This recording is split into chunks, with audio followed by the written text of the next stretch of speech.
team over the hump, to try to get everybody playing better. And obviously the quarterback position is included there. So that's really the decision that I came to, moving forward this week. Okay, so obviously a lot to unpack here. Quickly, Graziano, take us through how this decision came about. What have we heard out of Philly the last few days?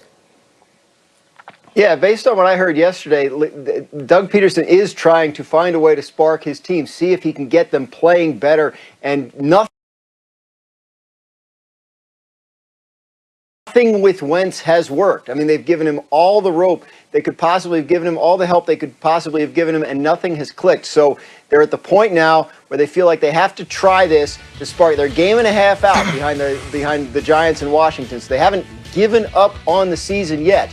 And they don't know exactly what the offseason holds in terms of decisions about Carson Wentz and their quarterback position moving forward. But with 4 games to go, they feel like they have to do something to try and light a spark under the team. And this is what they're going with this week against the Saints. So the decision has been made. Ryan Clark, was it the right decision?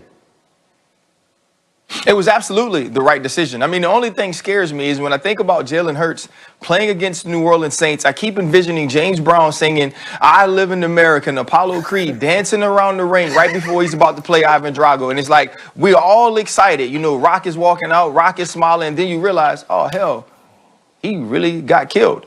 And that's what makes me nervous about this start. But other than that, this is the right decision to make. When you look at where the Philadelphia Eagles were as an offense, as a team, they were descending. They were declining. Carson Wentz was playing worse and worse every week. And you could see it taking a toll on this team. And so now you insert Jalen Hurts against the Green Bay Packers. You get the offense going. He's moving inside and out of the pocket. There's some accurate throws downfield. The special teams makes a play. The defense makes a play. And you actually have an opportunity before Jalen Hurts is hitting the pocket late in that game to tie the score. And so I think that's what you're looking for if you're Doug Peterson and if you're the Philadelphia Eagles. So this was the call that he had to make. He made the right call in the Green Bay game, and he said something very smart. This week, I chose to go with Jalen Hurts, and I think this is week by week now, but it's the right decision for this week. Can I just confirm the Rocky IV reference? You're saying that it was the right decision for Apollo to fight Drago even though he got killed in the ring?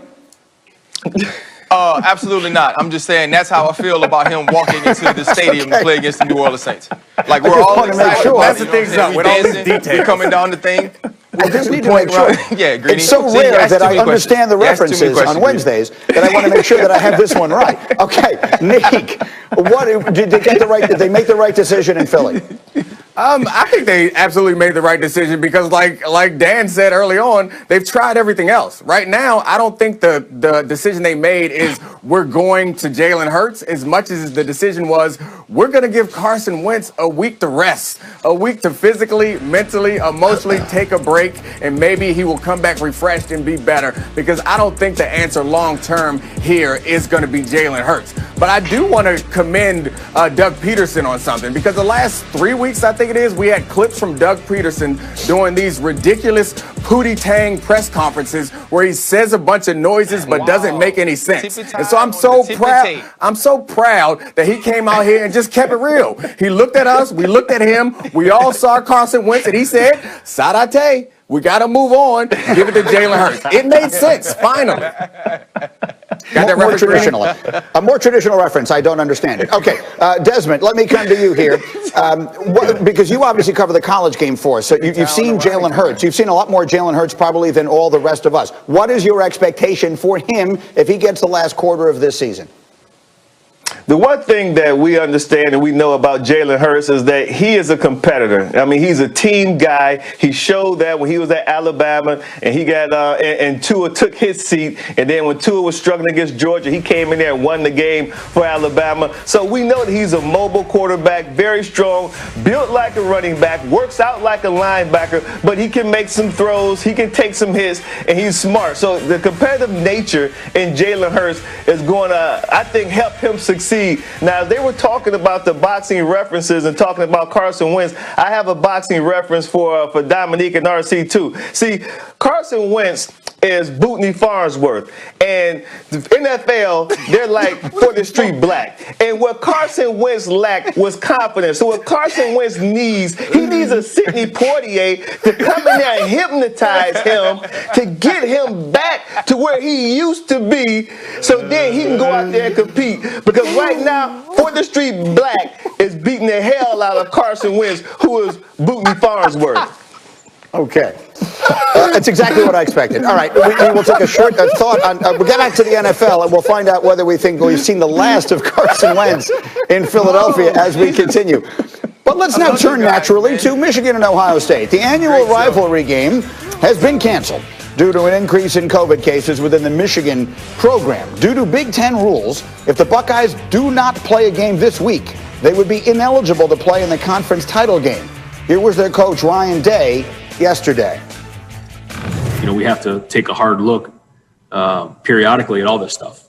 And I think that this is one of those situations. And if we don't quite get the games we need to get into the championship game, then I think that needs to be looked at hard, just like anybody else in the conference. I don't believe that anybody, Ohio State or any other team, should just be punished because of decisions we made by looking at 8 games and saying we should play 6 and not knowing the effects of what happens to them and their team versus what others, because of what happens to our team, affects them.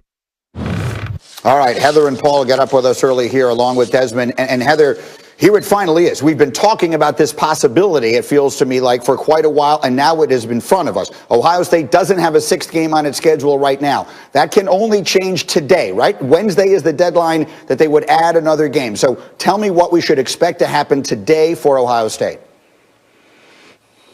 Greeny, as we sit here, the athletic directors in the Big Ten are supposed to be meeting right now virtually and discussing whether or not they should lower that benchmark to 5 games.